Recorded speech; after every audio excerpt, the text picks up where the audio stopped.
BBA, BCA, BCom computer కోర్సులో 100% placement లభించే ఏకైక డిగ్రీ కాలేజ్ కూకట్పల్లిలోని I3 డిగ్రీ కాలేజ్ 8367215215. సినిమా నిర్మాణం పేరుతో ఆఫీస్ పెట్టాడు. హౌస్ కీపింగ్ కోసం సిబ్బందిని పెట్టాడు. అందులో ఓ అమ్మాయి మీద కన్నేశాడు. అచ్చం సినిమాలో విలన్ తరహాలో స్కెచ్ చేసి అనుకున్నది చేసేశాడు. అందుకు పర్యావసనంగా ఏం జరిగిందంటే,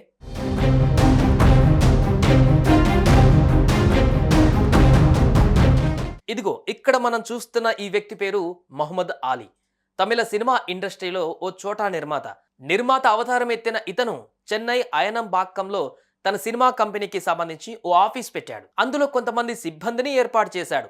హౌస్ కీపింగ్ కోసం కొరటూరు ప్రాంతానికి చెందిన ఓ యువతి గత సెప్టెంబర్లో పనిలో చేరింది. కాస్తంత ముక్కు ముఖం చక్కగా ఉండే ఆ యువతి మీద ఆ ఆలీగాడు కన్నేశాడు. మెల్లగా ఆమెతో పరిచయం పెంచుకున్నాడు. ఎందుకో నిన్ను చూస్తుంటే నా కోసం పుట్టావని, మనిద్దరికి ఏ జన్మలో సంబంధం ఉందో కానీ అది తెలియకుండానే నా దగ్గర పనిచేసేందుకు రప్పించిందంటూ సినిమా డైలాగులతో మైమరిపించాడు. ఆ మాటల్ని ఆ పిచ్చిపిల్ల నమ్మేలా చేశాడు. ఆ తర్వాత అసలు కథ మొదలుపెట్టాడు.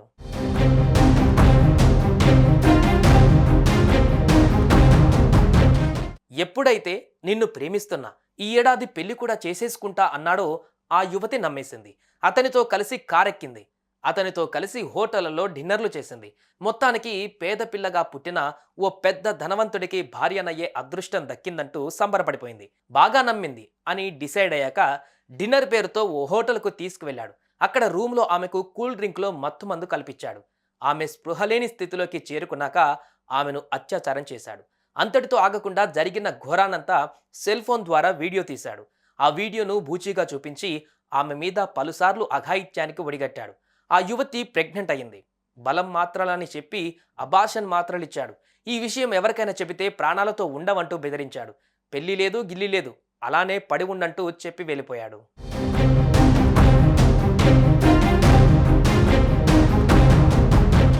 ఇక తనకు విముక్తి లేదు అని తెలుసుకున్న ఆ యువతి పరువు గిరువు అన్న విషయాన్ని పక్కన పెట్టేసింది. అంబత్తూరు పోలీస్ స్టేషన్కి వెళ్లి జరిగిన విషయాన్నంతా చెప్పి బోరుమంది. పోలీసులు వెంటనే కదిలారు. ఆలీని అదుపులోకి తీసుకున్నారు. అతని సెల్ ఫోన్లో అశ్లీల దృశ్యాలను చూసి నిర్ఘాంతపోయారు.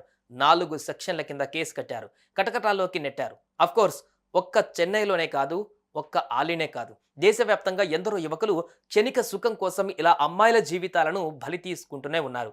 మోసపోయిన వారు పరువుకు వెరసి కొందరు ఆత్మహత్యలు చేసుకుంటున్నారు. ఇలాంటి దుర్మార్గులు మీడియా ద్వారా తెలుస్తూనే ఉన్నా ప్రేమ అంటూ మాయమాటలు చెబితే చాలు అమ్మాయిలు బుట్టలో పడిపోతూనే ఉన్నారు. అత్యాచారం చేయడమే కాదు, వాటిని వీడియోలుగా తీస్తున్న వారికి 7 ఏళ్లు కాదు 70 ఏళ్ల పాటు కఠిన శిక్ష పడేలా చట్టాలు సవరించాలంటూ మహిళా సంఘాలు చేస్తున్న డిమాండ్ నెరవేరుతుందా? సుమన్ టీవీలో మీ పర్సనల్ అండ్ బిజినెస్ ప్రమోషన్స్ కోసం కింది నెంబర్కి కాంటాక్ట్ చేయండి.